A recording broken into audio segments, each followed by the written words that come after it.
A notorious, hyper-violent, adult-only game is coming to Nintendo Switch, surprisingly.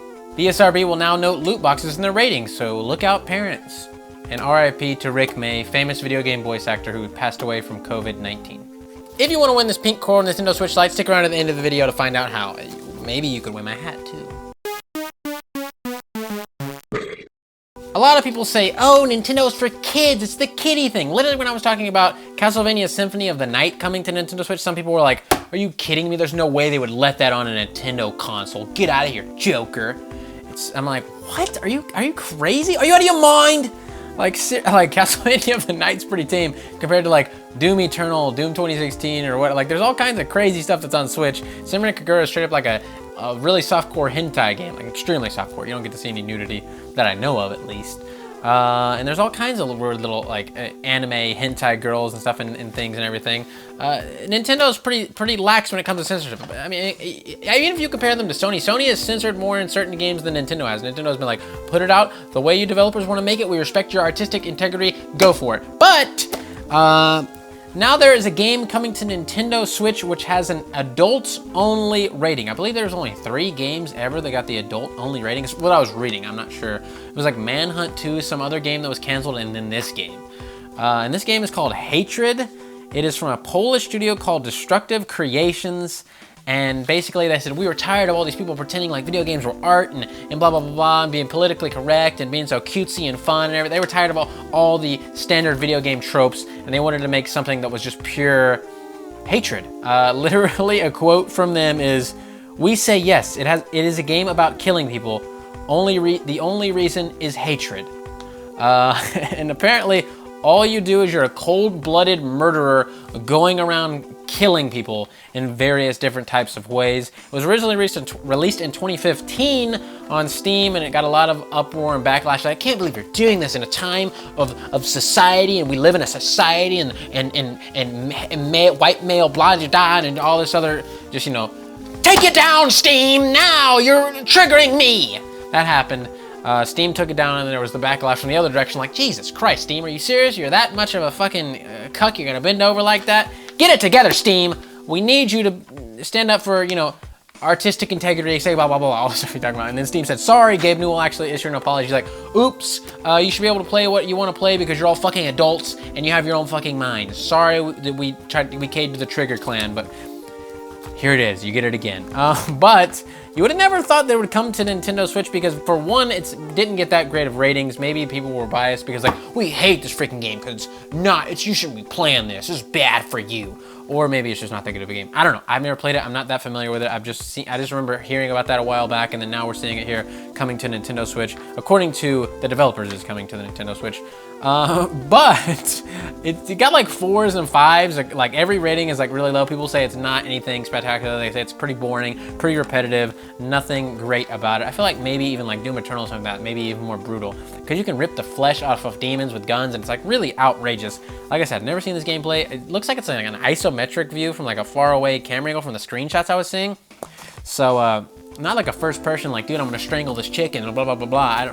I don't know how the gameplay works, again. But it is rated A because of how brutal it was. So that does mean something. That does say something about the game.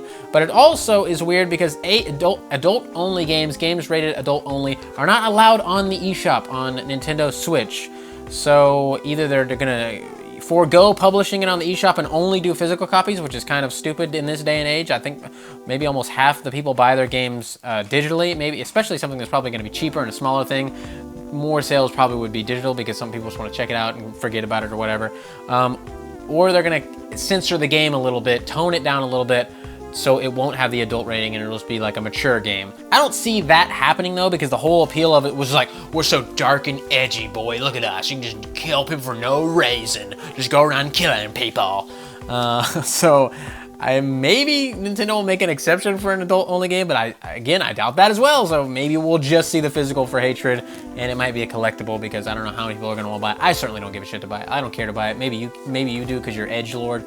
I don't know. It sounds like it's not a good game. It sounds like it's literally just edgy for the sake of being edgy, and that is it. But here we go. We're getting a hyper-violent, adult-only game on Nintendo Switch that hopefully will shut up some of you people going, Nintendo's for the kiddies. I'm sure it won't, because you won't hear about this and you're just gonna be like, I like my Xbox, or I like my PlayStation. I like them all, baby. I'm not a fanboy, even though I do love Nintendo, maybe a smidge more. I'm not a fanboy though. Don't ever say that to me.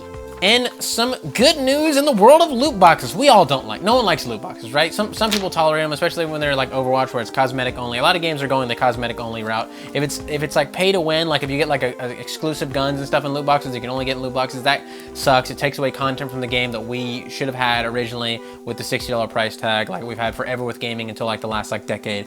But anyways, the ESRB will now note loot boxes in games ratings. Apparently below the rating, if it has loot boxes, it will say in-game purchases, and in parentheses includes random elements. So you're gonna say you're not sure what you can get, there you go. Apparently a lot of parents wanted this done because they don't like their kids gambling, which I don't agree with loot boxes being gambling. It's like a small, there's like a spectrum of gambling, like Steve at the fucking, secret blackjack game in the back alley of like a strip club, betting hundreds of dollars and people get shot over losing and shit like that. That's like it's extreme gambling, right? Or you're losing your fortune at the horse races. Or there's buying Pokemon card packs and going, oh, I really wanted to get the Charizard, but guess what? I didn't. Now I gotta buy more packs. Oops, I gotta buy like 100 packs and I still didn't get the Charizard. Gotta buy more. That is technically a slight form of gambling, but if Pokemon cards aren't considered gambling, it's the same thing with loot boxes. Like, wow, I really want that Hanzo skin. And then you buy like 3 loot boxes, you didn't get the Hanzo skin, you got more. It's the same exact, here's Pokemon cards, here's loot boxes. People disagree with that, like, Shane, you get physical Pokemon cards when you buy the Pokemon cards. I'm like, okay, well, what do you want to make, physical clothes? Like they'll send you a little fucking pen or something? I don't know, it's the same thing. You have a digital product, you want to advocate for digital games, then you better advocate for digital prices, okay? I don't know what to tell you, you can't be on both sides of the fence here. Either a digital product is real or it's not, I don't know. But anyways, parents didn't like that. They didn't like the fact that there was this gambling element in their games, and it wasn't told to them when they were buying the game. They're like, well, now my kids are gambling. I had no idea this was gonna happen. And a lot of European countries actually have banned, or not a lot, I think a few European countries have banned or started to ban loot boxes, or in the process of banning loot boxes. They're taking companies like EA to court in some European countries, which I think is good. Loot boxes are stupid in gaming. I don't. If you want to spend money on them, I think I think they should legally be allowed to be there. I just think they're stupid personally, and them getting removed legally is kind of bad for, you know, setting precedents and stuff like that for certain type of things. But it's also good for the consumer because we don't have to deal with loot boxes. We get everything in the game. You just get your points or whatever, and there you go. Or maybe they'll hide that stuff behind another type of paywall. Either way, it's interesting that the ESRB is now going to note these. They just started noting in-game purchases in 2018, which I'm like, damn, you should have been doing that earlier. In-game purchases is kind of a big deal, kind of a big part of a game, right? That should be advertised on the box. But anyways, anything that makes it harder for game companies to be shady is a good thing. So I guess keep doing your thing, ESRB. And, you know, I don't know. Congratulations to whoever is excited about that. And in some sad news, voice actor Rick May, most famous for his role as Peppy in regards to gaming roles. He's actually been in some movies and stuff as well. American Graffiti, apparently. His voice role of Peppy in Starfox 64 died of coronavirus. I think he was 79 years old, and he had a stroke back in February, and he was transferred to a nursing home to recuperate after the stroke.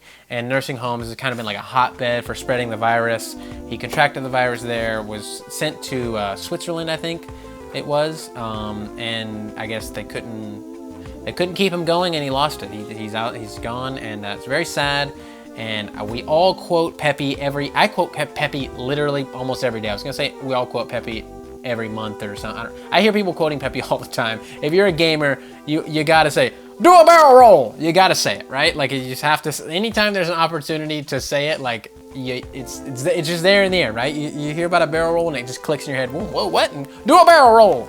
I'm like, look out, Fox! You like to quote him. I like to quote him. So it's sad to see him go. Rick, you will be missed, and this coronavirus stuff is not good. It's out of hand, and hopefully we can get through this without losing any more people, but probably not. Anyways, everyone stay safe out there with this coronavirus stuff, okay? I also want to take this time to say rest in peace to a friend of mine, Easton Nash. He recently passed away just yesterday. from complications of brain cancer, and I just found out about it before making this video, and it is pretty rough stuff, and I'm thinking about you, bud. Hope you're doing well wherever you are out there, and we miss you, bud, so take it easy. Thinking of you, man.